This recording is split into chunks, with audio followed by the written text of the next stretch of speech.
উপরটায় আছে। প্রচণ্ড হাওয়া, আমাকে উড়িয়ে নিয়ে যাওয়ার মতো অবস্থা। ক্যামেরা স্থির রাখা যাচ্ছে না। ভিতরে বিভিন্ন যন্ত্র আছে। 1892 সালের 25-26 তিনি এখানে ছিলেন, বলা মুশকিল। প্রচণ্ড ঘুরে পাবে প্রচণ্ড হাওয়া, কথা বলা ঠেলে ঠেলে সরিয়ে দিচ্ছে আমাকে।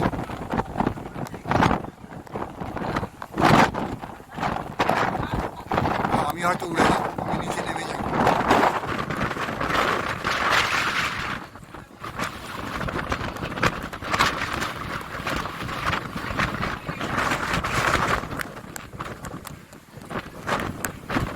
দেখি তবু কষ্ট করে একটু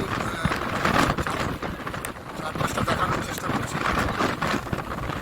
ভয় করছে আমাকে না উড়িয়ে ফেলে দেয়।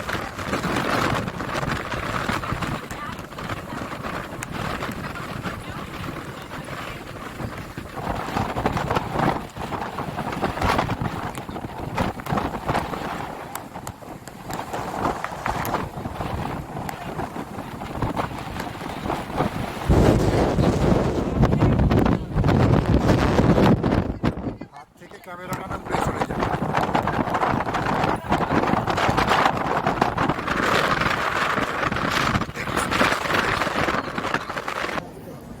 এই দিকটা হাওয়া লাগছে না, এই দিকটা মন্দিরটা আড়াল করে আছে বলে হাওয়াটা লাগছে না, হাওয়া খুব কম। তাই এদিকটা একটু দেখানোর চেষ্টা করছি। এই যে ব্রিজটায় যাব। আগে সুমিকে খুঁজে বার করি, সুমি আর দিদি কোথায় আছে দেখি, তারপর। সূর্য মামা একটু একটু উঁকি মারছেন। একটু রোদ্দুর বেরোলে ছবিগুলো ভালো হতো।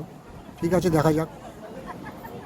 স্বামীজি দাঁড়িয়ে আছেন, চুরি করে ছবিটা তুলছি। এটা উচিত নয়, বাইরে থেকে তুলছি, ভিতরে তো করা যাবে না। এই যে সুমি এসেছে, আসো।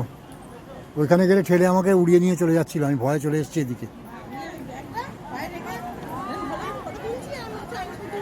আমাকে তো উড়িয়ে নিয়ে চলে যাচ্ছিল, আমি ওই যে ওখানটা গেলেই তো ভয় করছে আমার না আমাকে উড়িয়ে নিয়ে চলে যায়। হ্যাঁ, হাত থেকে তো ক্যামেরা উড়ে চলে যাওয়ার উপক্রম। ঠিক আছে, তবুও দেখি যতটা পারি চেষ্টা করছি দেখানোর। আবার একটু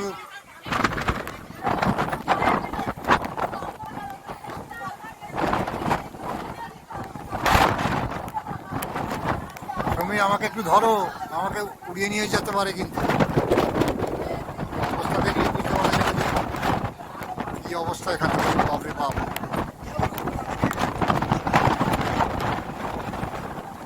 যাদের ভারী চেহারা তাদের অতটা চাপ নেই, পড়বার সম্ভাবনা কম।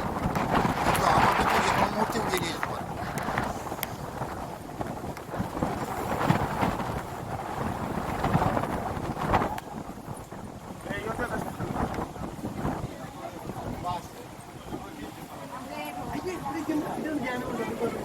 আঠেরোশো 92 সালের 25, 26, 27 ডিসেম্বর 3 দিন বিবেকানন্দ স্বামী এখানে বসে ধ্যান করেছিলেন। তিনি তখন ওই সমুদ্র সাঁতার কেটে পার করে এসেছিলেন। আমরা লঞ্চে আসতেই ভয় পাচ্ছি। যাই হোক, এই ভিতরে একটা ধ্যান কক্ষ আছে, যাব এই নিচেটা। এই যে এখানে ধ্যান কক্ষ আছে, যাবো, একটু বসবো, ধ্যান করবো। ওখানে ক্যামেরা চলবে না, তাই ক্যামেরা অফ করতে হবে।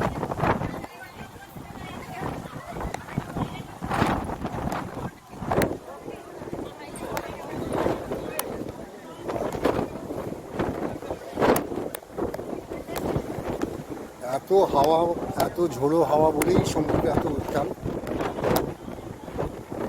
এই লঞ্চগুলোর অবস্থা দেখলেই বোঝা যাবে।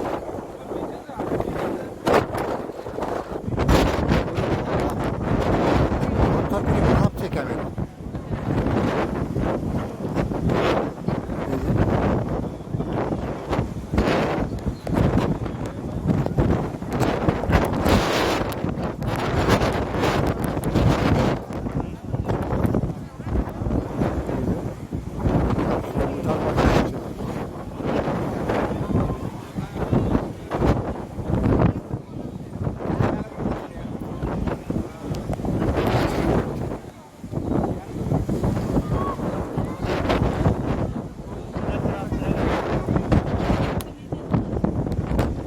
পাতার অবস্থা।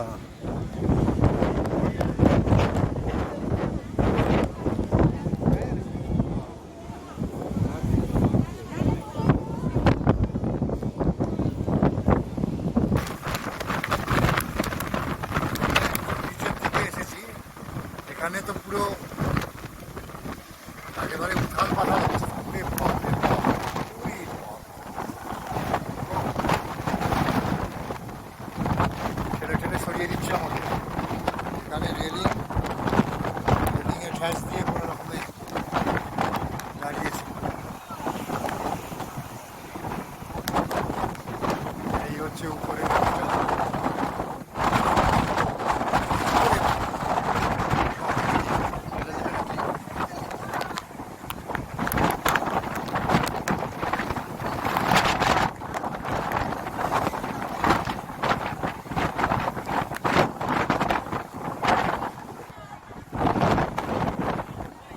সূর্যদেব মুখ দেখাচ্ছেন না। সূর্যদেব মুখ দেখালে একটু পরিষ্কার ছবি হতো। প্রচুর ভিড়, প্রচুর। এর আগে এত ভিড়ে আমি কখনো আসিনি। প্রচুর ভিড়।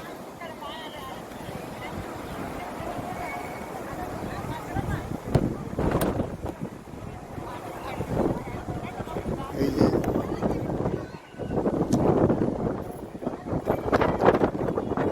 ওই মণ্ডপটায় মায়ের পদচিহ্ন আছে, ওই মণ্ডপটা যাবো ওখানে। উপরটা এরকম।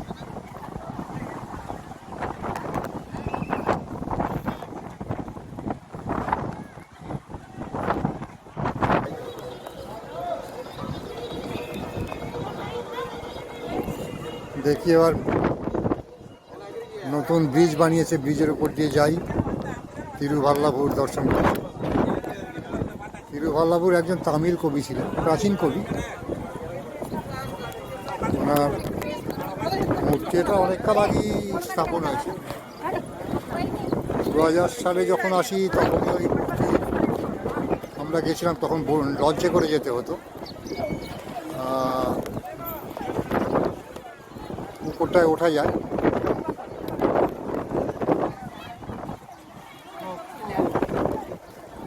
ও এটা গ্লাস ব্রিজ বানিয়েছে, গ্লাস ব্রিজ। এই যে এই যে এই যে এই যে গ্লাস ব্রিজ। অনেকেই ভয় পাবেন এরকম একটা ব্যাপার। গ্লাস ব্রিজ যেমন চায়নাতে আছে সেই রকম এটা গ্লাস ব্রিজ। এই যে নিচে জলের স্রোত চলছে। কি হলো, নামো? ভয় পাচ্ছে? না না, ভাঙবে না, পড়ে যাবে না, তোমার অত ওজন নেই।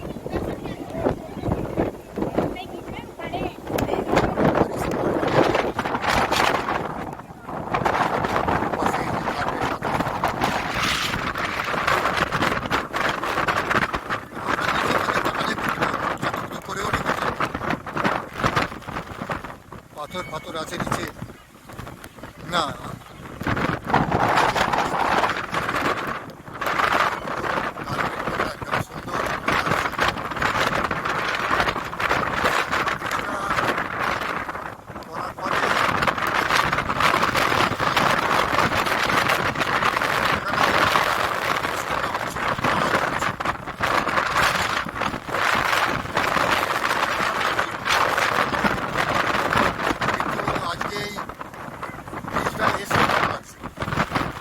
সুন্দর বানিয়েছে, সুন্দর হয়েছে।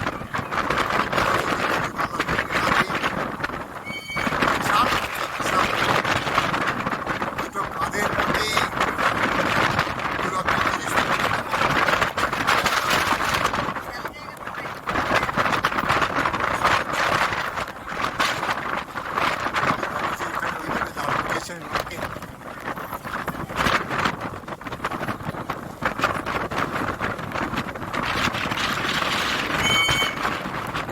স্ট্যাচু অফ উইজডম লেখা রয়েছে।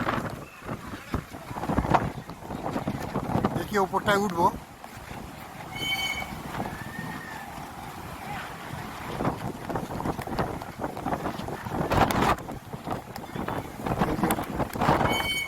তিনটে লঞ্চে চলাচল করছে আমাদের যাত্রীরা।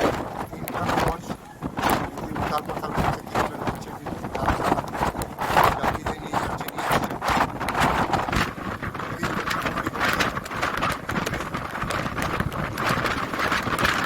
হাতে তো দেখাই যাচ্ছে না। উপরে উঠি কী হয়, আমরা উপরে উঠলাম, কিন্তু এটা স্ট্যাচুর পিছন দিকটা, এখানটায় এখানেই যে হাওয়ার দাপট তাতেই তো আমাকে ফেলে দেবে ভাবছি। দেখি এইদিকে দাঁড়ানো মুশকিল আছে। এখান থেকে সমুদ্রের লুকটা এরকম, ওই যে বিবেকানন্দ রক,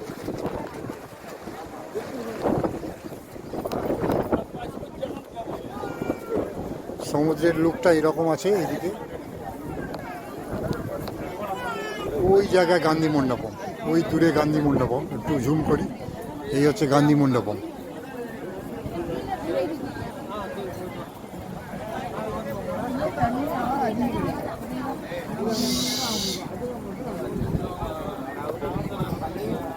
এই হচ্ছে স্ট্যাচু।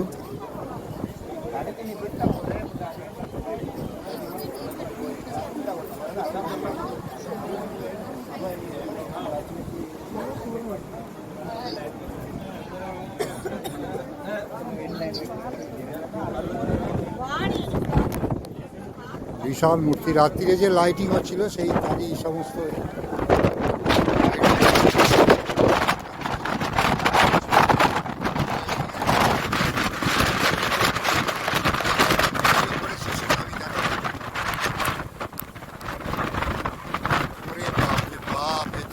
মুশকিলের ব্যাপার।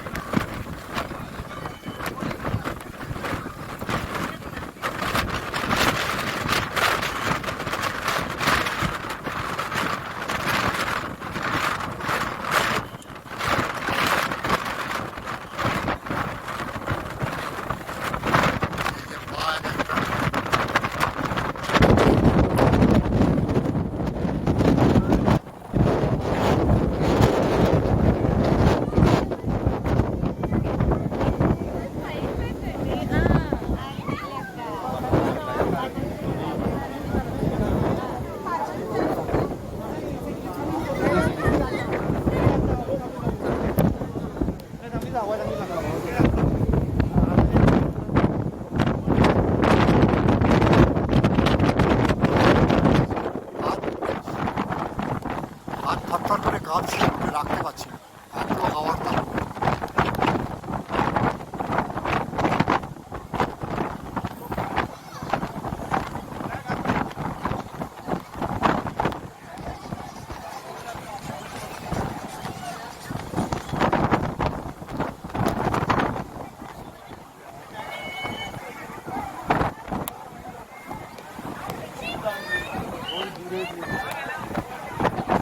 বড় চার্চটা,